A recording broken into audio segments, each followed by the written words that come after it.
et affolé plusieurs restaurants. Au cours du point de presse hebdomadaire de la MONUSCO, le directeur de l'information publique Charles Bambara a annoncé l'arrivée dans les Kasaï d'une importante délégation de la MONUSCO avec à sa tête le représentant spécial adjoint de la mission David Kressley qui se rendra dans les Kasaï pour une mission du 25 au 27 mai 2017.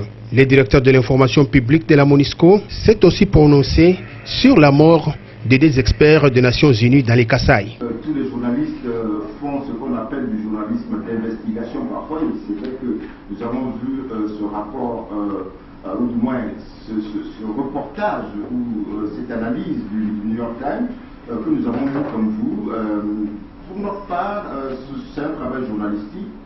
Tout ce que nous pouvons dire, c'est que par rapport à ce travail et par rapport à l'enquête qui se poursuit, en tout cas de notre côté, le porte-parole du secrétaire général des Nations Unies, lors justement d'un point de presse à New York hier, a dit que au niveau donc des Nations Unies, l'enquête se poursuit et que les conclusions de cette enquête pourraient être contenues dans un rapport qui sera déposé fin juillet au siège des Nations Unies. Donc nous avons notre propre enquête qui se poursuit et on va essayer de vous, d'ici fin juillet, lorsque ce rapport sera rendu public, nous allons vous rapporter les grandes lignes de ce rapport-là. Charles Bambara a appelé la population congolaise à s'approprier du mandat de la MONUSCO, surtout à ce qui concerne la résolution 2348.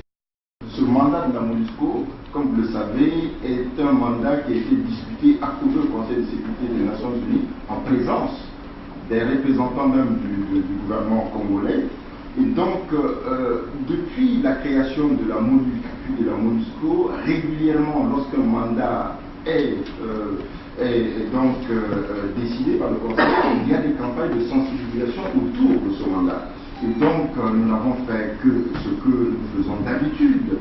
Et et pour nous, ce qui est important, c'est que les populations congolaises doivent s'approprier donc de ce mandat. Et je crois que l'objectif aussi est partagé d'ailleurs au niveau du gouvernement.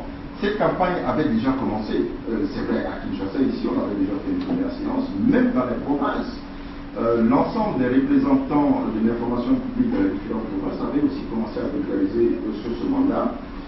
Nous allons continuer à travailler en étroite collaboration, bien entendu, avec les autorités gouvernementales ici, pour avoir un modus vivendi, afin de pouvoir continuer ce travail de sensibilisation autour de la résolution 2348 qui nous est demandé par le Conseil de sécurité. Comme je dis, ce mandat a été adopté en présence même des représentants de l'État congolais et c'est un travail qui va continuer dans les prochaines semaines, très certainement. Nous vous tiendrons informés.